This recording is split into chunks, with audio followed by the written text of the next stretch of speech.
Всем привет! Я сегодня к вам с грибами. Хоть и сезон грибов уже закончился, в то же время эти грибочки подходят в любое время года. Порадовать близких, удивлять гостей. Если вам интересно, смотрите дальше. В ковшик кладем воду, сахар, агар, яблочное пюре, по желанию ваниль. Отдельно отмеряем сахар и белки. Ковшик кладем на плиту. Вначале на высокую температуру перемешиваем. Как только масса начинает становиться теплая, снижаем температуру на среднюю, ставим термометр и, помешивая, доводим сироп до 105-106 градусов. Параллельно взбиваем белки вначале до образования легкой пены и тогда постепенно вводим сахар. Сахар вводим не весь сразу, а порциями. Взбиваем белки с сахаром до пышных стабильных пиков. В это времени сахар полностью растворится. В конце можно добавить щепотку лимонной кислоты. Это даст нам более стабильные белки. И вкус будет менее сладкий. Там буквально одну щепотку.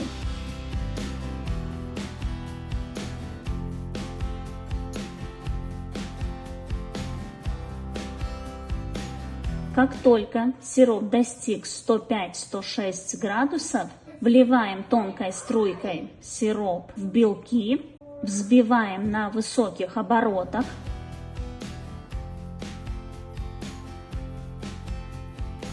Когда сироп уже вылили, но в то же время там всегда остается в ковшике, я всегда останавливаюсь, силиконовой лопаткой все собираю, кладу в общую массу и продолжаю взбивать. Если это делать быстро, то ничего не случится и никакие комки не образуются. Продолжаем взбивать массу до воздушного крепкого состояния.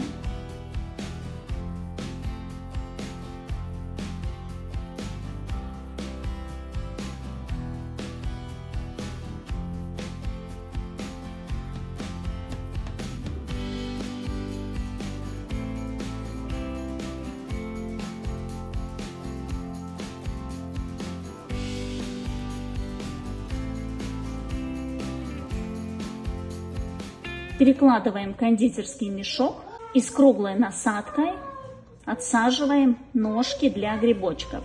Отсаживаем разного размера, побольше, поменьше, потоньше, потолще. Примерно 1/3 я отсаживаю ножки и 2/3 оставляю для шляпок.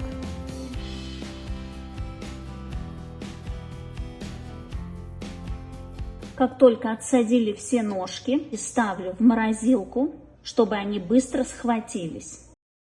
Берем силиконовые формы, промазываем растительным маслом. Промазывать не обязательно, но в то же время я советую промазать. Почему? Во-первых, зефирные шапочки будут очень хорошо отсоединяться от формы. И второе, когда мы будем окрашивать готовые грибочки, краситель будет лучше наноситься на зефир, если зефир будет отсажен на растительном масле. Тем же самым кондитерским мешком накладываем зефирную массу в силиконовые формы. У меня тут разные размеры. Когда отсаживаем шапочки, нам не надо, чтобы они были аккуратно ровные, как купол, так как грибочки, может быть, и немного кривые, неровные. Так будет выглядеть более естественнее.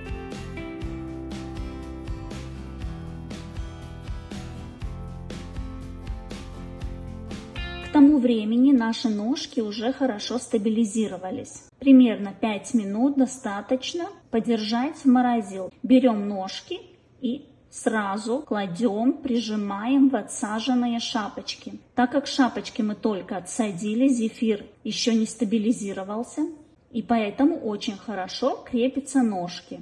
Придавливаем довольно глубоко, чтобы стабильно держались ножки и потом, чтобы они не отломались.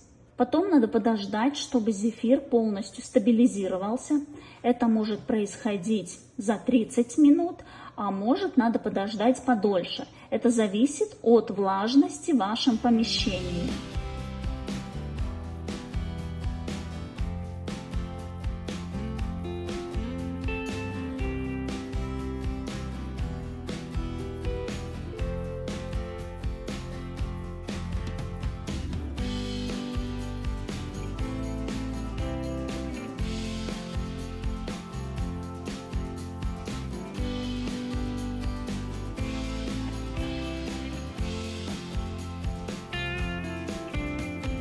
Когда зефир полностью стабилизировался, подсох, окрашиваем нижнюю часть шапочки грибочком светло-желтого цвета. Если у вас нету такого светлого цвета, то можно обычный желтый цвет перемешать с крахмалом. У меня это пастельный желтый, поэтому он более такой естественный. Потом достаем аккуратно грибочки.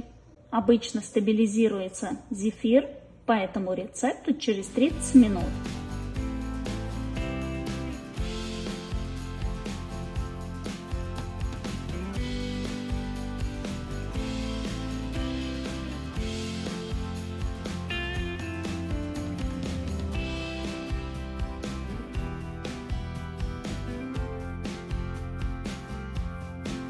Если мы хорошо прижали ножку к шляпке, она очень хорошо держится. Тут я немного неаккуратно прижала, придавила и отломала ножку. Тоже ничего страшного. Подготовим мох для декора. Это бисквитный мох, я думаю, очень многие с ним уже знакомы. Взбиваем яйца с сахаром и инвертным сиропом до светлой воздушной массы. Добавляем краситель, перемешиваем миксером, просеиваем муку с разрыхлителем. Все перемешиваем миксером на низких оборотах или венчиком, лопаткой и перекладываем в пластиковые стаканчики. Тесто наливаем в стаканчики примерно 1/3 или 1/4 от объема вашего стаканчика, так как тесто будет расти и чтобы тесто не перешло через бока стаканчика. В этих стаканчиках лучше всего готовится бисквитный мох. Ставим микроволновку примерно на 2-3 минуты. Это зависит от мощности вашей микроволновки. Можно поставить на 2 минуты, открыть, посмотреть. Если верхушка еще влажная, отправляем еще на 30 секунд. Нам надо так, чтобы верхушка была полностью сухая. Немного остужаем или остужаем полностью. Ножом проходимся по бокам стаканчика и извлекаем бисквит. Подходит для различных декоров и, конечно, для грибочков подходит идеально.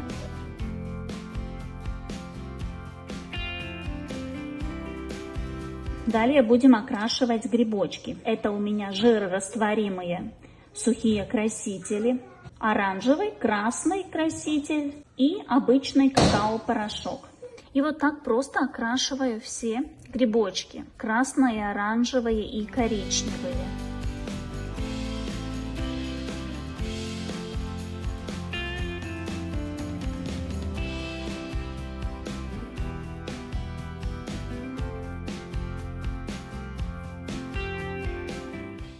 И потом все окрашенные грибочки я немного еще тонирую какао-порошком со всех сторон. Но чтобы ножки отличались, я использую темный какао-порошок, чтобы было более похоже на землю. Раньше я использовала обычно мак, но более естественнее выглядит, если тонируется с темным какао-порошком. Вот такие красивые, классные грибочки получаются. Готовится просто, быстро. Результат всегда оригинальный, интересный. Никогда не будет 2 одинаковых грибочка.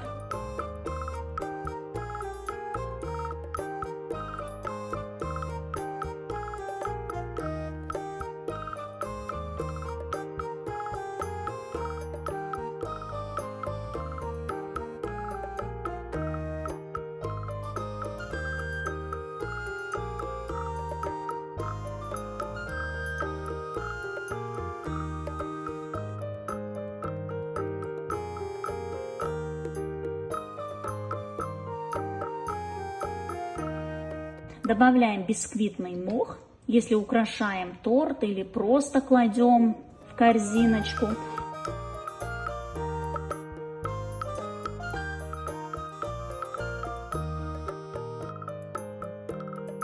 И вот такие сладкие десертные грибочки у нас получаются. Идеальны в любое время года. Можно украшать различные торты или просто удивлять гостей с необычным подарком.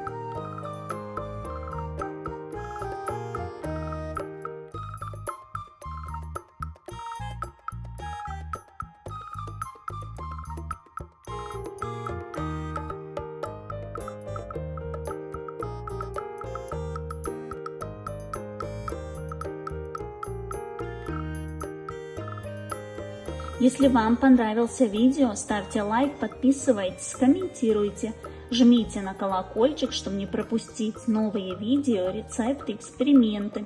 Всем пока!